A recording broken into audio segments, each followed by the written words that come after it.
Hello बच्चों, हमारा question है असर्शन रीजन का। असर्शन है no work is done if the displacement is zero. बच्चों ये तो ट्रू है। जैसे मान लीजिए कि हमारे पास ये एक वॉल है, उस वॉल पे हमने फोर्स लगाया एफ, तो वर्क डन का फॉर्मूला क्या होगा? Force into displacement into cos theta.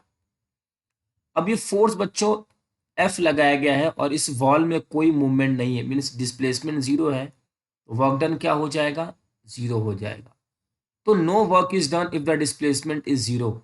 ये हमारा क्वेश्चन बच्चों, मीन्स हमारा ये असर्शन सही है। रीजन है work done by the force is defined to be the product of component of the force in the direction of the displacement and the magnitude of displacement.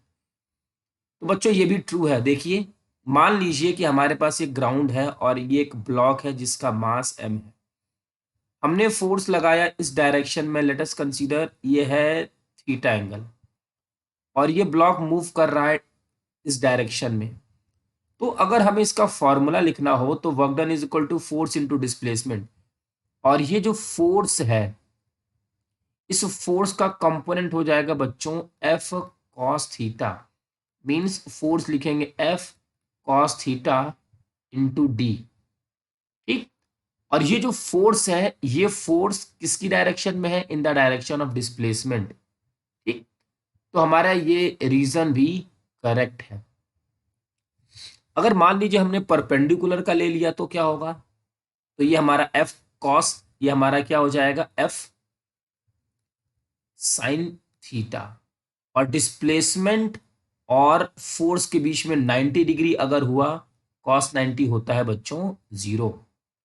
तो work done by the force is defined to be the product of the component of the force in the direction of the displacement and the magnitude of displacement, in the direction of displacement and magnitude of displacement। तो ये true है। तो assertion is true, reason is true, and reason is the correct explanation for assertion।